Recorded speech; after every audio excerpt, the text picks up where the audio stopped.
Fala galera, Gildo Moraes aqui, professor de História do Colégio Curso Aplicação.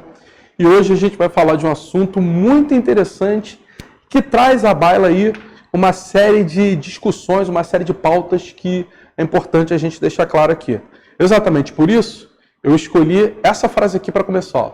A mais excelente jihad é a jihad para a conquista de si mesmo. O sábio que falou, né, tem esse nome todo aqui, né? Obviamente eu não vou ler para vocês, mas ele é conhecido mais pelo último nome, né? Fácil de achar na internet, vocês podem achar essa citação aí. Professor, e por que o senhor começou com essa frase? Justamente para deixar claro para vocês o quanto o Ocidente tem dificuldade em entender o Oriente. O quanto a falta de conhecimento leva a um distanciamento cultural, leva a um ódio cultural, né? E, obviamente, a discriminação. No mundo moderno, aí rasgado pelo terrorismo recente, pós 11 de setembro, nós temos o costume infeliz de misturar tudo no mesmo balaio, de jogar tudo na mesma panela. E a gente vai ver que não é exatamente assim, né? O primeiro exemplo que eu pego para vocês é justamente jihad. Muita gente usa o termo jihad no sentido de guerra, jihad islâmica, né? A guerra de expansão do Islã. E olha que interessante. A palavra jihad, traduzida do árabe, tem dupla interpretação. Você pode interpretá-la como guerra, sem dúvida nenhuma, no sentido bélico da palavra, ou você pode interpretá-la como esforço. Sabe quando alguém fala assim, e aí, como é que foi, sei lá, como é que foi o jogo hoje? Pô, o jogo foi pesado, foi truncado, foi difícil, foi mó guerra, foi mó batalha. Você não está dizendo que você lutou contra alguém, que você matou alguém. Você está se referindo ao esforço, à dedicação, à dificuldade. Jihad também significa isso, certo? Ou seja, de que o muçulmano tem que se esforçar, tem que se dedicar para levar o Islã a todas as partes do mundo. Os cristãos também fazem isso. Você chama de evangelização. Então, no fim das contas, talvez nós os ocidentais e eles os orientais nem sejamos tão distantes assim, né? Mas vamos lá, vamos dar uma olhadinha. No nosso primeiro slide, não sei se está mais tranquilo para vocês lerem, se for o caso, dá uma pausa aí. Olha, eu usei um slide só, galera, para pegar as características gerais.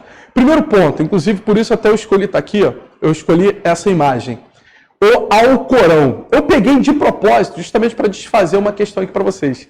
Galera, Al, em árabe, já é o artigo definido o. Então, quando você for se referir ao livro sagrado do Islã, nunca fale o Alcorão. Ou é o Corão, ou é ao Corão. Certo? Al já é o, então quando há essa junção de palavras, né? Na verdade, você já está falando o. Por isso até eu peguei a imagem, porque é muito comum você encontrar isso na internet. Tá lá em cima, ó, galera. Vamos começar pelo basicão, justamente porque talvez a maioria não compreenda, não tenha esse conhecimento, né? Então lá em cima, ó, monoteístas, certo? Junto com os judeus, né? E junto com os cristãos, são as três maiores religiões monoteístas do planeta Terra. E olha que maravilha. Jerusalém é a terceira cidade mais sagrada para o Islã. Certo? Ela também é sagrada para os judeus e também é sagrada para os cristãos. Por isso, Jerusalém é uma cidade, assim, vamos dizer, um pouco complexa, né? Ela requer uma atenção muito grande, porque as três maiores religiões monoteístas do planeta Terra, né, se identificam de alguma maneira com aquela cidade, né? Então, ó, seu nome se origina da palavra árabe muslim, ou muslim, né? Que significa submissão total a Deus, submissão total à palavra de Deus. Ó, baseia-se no Alcorão. O Corão é o livro sagrado do Islã, galera. O que a Bíblia é para os cristãos. Eu vou sempre pegar o exemplo cristão, por sermos ocidentais, a gente tem mais intimidade, vamos dizer assim, com essa religião, então fica mais fácil a gente fazer um termo de comparatividade, né? Eles se baseiam no Alcorão, que é o escrito sagrado que Maomé proferiu através das palavras de uma entidade espiritual. Eu vou falar disso mais à frente, porque tem uma coisa interessante para a gente comentar aí, né? E isso aqui eu acho muito legal, ó, que são os chamados 5 pilares do Islã. São as 5 obrigações de um muçulmano, qualquer que ele seja. Ó, é importante, galera, eu não peguei aqui por ordem de importância, não. As 5 são importantes ao mesmo tempo, tá? Então, ó, primeiro, crer em Alá e Maomé. Inclusive, professar o ato de fé, né? Só existe um Deus, que é Alá, e Maomé é seu único profeta, né? Embaixo, rezar 5 vezes ao dia. Nossa, professor, 5 vezes ao dia? Sim, a hora que o sol nasce, né, por volta das 5, 5 e meia da manhã, outra no meio da manhã, outra ao meio-dia, outra no meio da tarde, outra à noite. A diferença é que as orações são um pouco mais curtinhas, galera. Não é, por exemplo, como um Pai Nosso cristão, que é um pouco mais longo, ou o Credo, que é bem longo, né? Mas são orações bem mais curtas. Detalhe, eles rezam ajoelhados, né? Sempre de joelhos, e toda vez que eles vão iniciar uma oração, eles falam frases curtinhas, uma frase curtinha, né? Eles tocam com a mão ao chão e cingem a testa ao chão, num ato de devoção, né? Num ato de demonstração de obediência e devoção a Deus, né? Detalhe, voltados para Meca.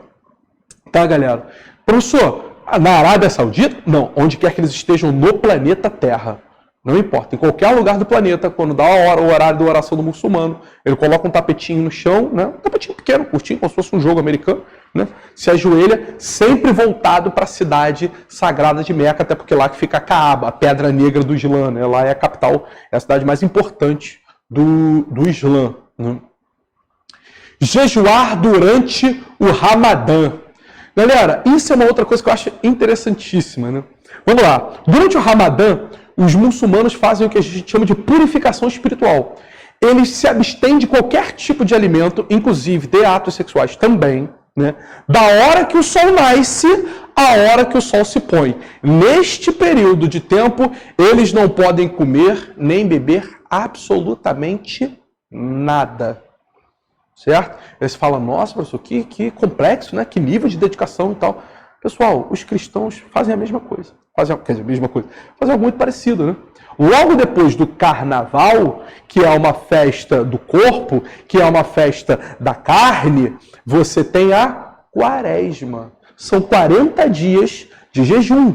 Ah, professor, então você está dizendo que o cristão por 40 dias não come nada? Não, normalmente o cristão durante esse período, ele se abstém de algo que lhe dá muito prazer. Então tem pessoas que se abstêm de álcool, tem pessoas que se abstêm de chocolate, tem pessoas que se abstêm de um determinado tipo de comida. Então você pratica o jejum de alguma determinada coisa por 40 dias, certo? Ao fim da quaresma você tem a Semana Santa, se eu não me engano. Tudo bem? Então é a mesma coisa. Pentecostais e neopentecostais também praticam o jejum, muito parecido com o jejum muçulmano, inclusive. Durante a parte da manhã, durante a parte da tarde, nós não vamos consumir nada, né, nem água, nem coisa nenhuma e tal, por um dia, 2 dias e tal. Na verdade, o hábito de praticar o jejum como forma de limpeza espiritual não é tão incomum assim. Aliás, tem uma coisa que eu sempre dou esse exemplo para os alunos que eu acho sensacional. Se vocês quiserem, é fácil de vocês acharem aí no YouTube, né? Jogadores de futebol, existem jogadores de futebol que são muçulmanos, né, que professam a fé islâmica.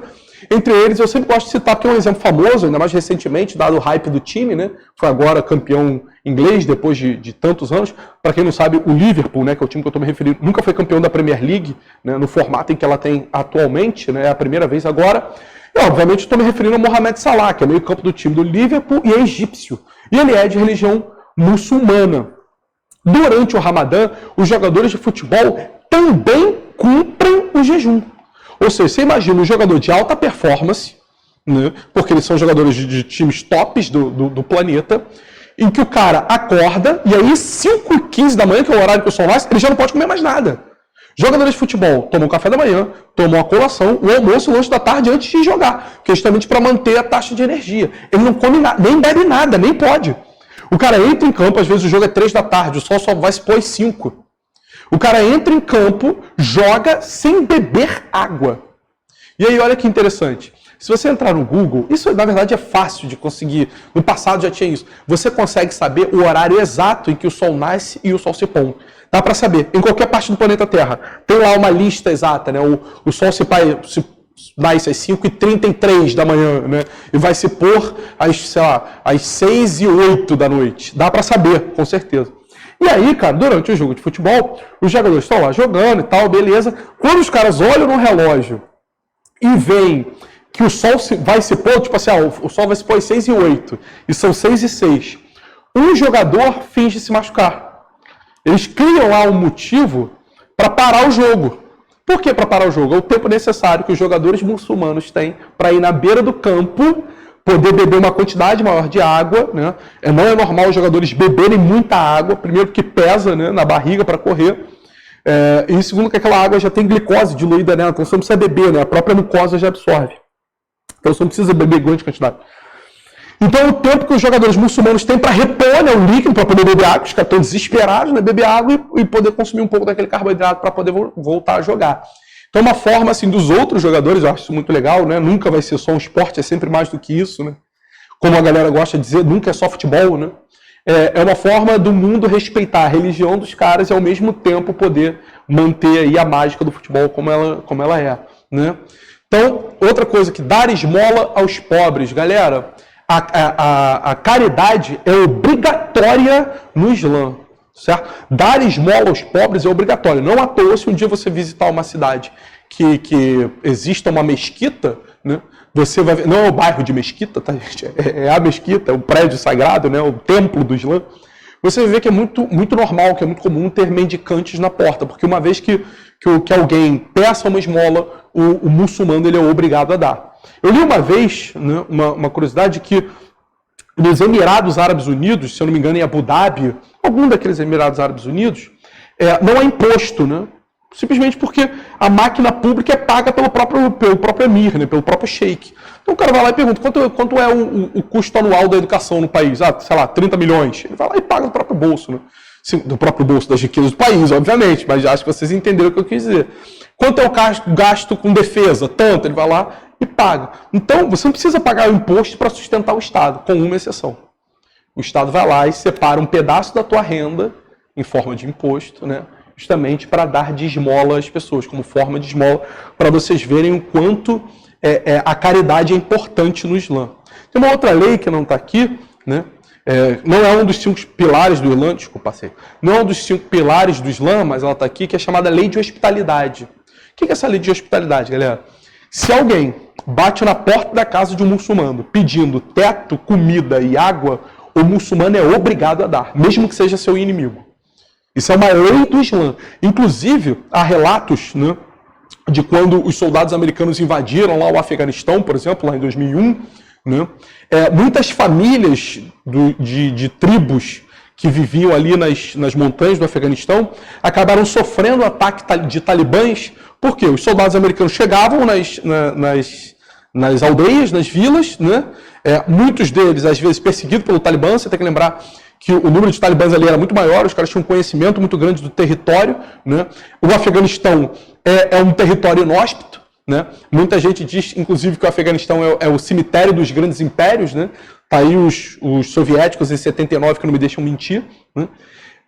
E aí os soldados americanos chegavam muitas vezes feridos, muitas vezes com fome, com sede, porque né, ficavam ali nas montanhas perdidos, e por obrigação da lei islâmica os caras iam lá e recebiam os soldados americanos.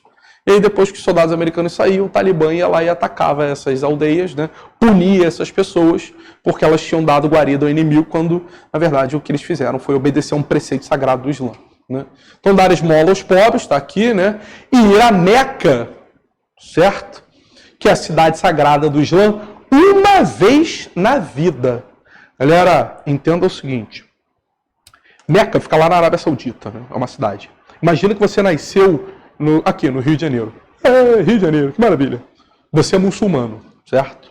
Parabéns, muito bem, você é muçulmano. Pelo menos uma vez na sua vida, você tem que sair do Rio de Janeiro e ir até Meca para visitar a Kaaba, que é a Pedra Negra, né? Como eu falei para vocês, né? É a Pedra Negra no Islã. Lá você vai participar de uma cerimônia religiosa. Não é difícil de achar ela no YouTube também, que você dá algumas voltas, né, em volta dessa Pedra Negra, faz orações. Uma vez antes de morrer, todo muçulmano tem que ir até lá. Né? Não importa, independente de onde quer que ele tenha nascido. Né?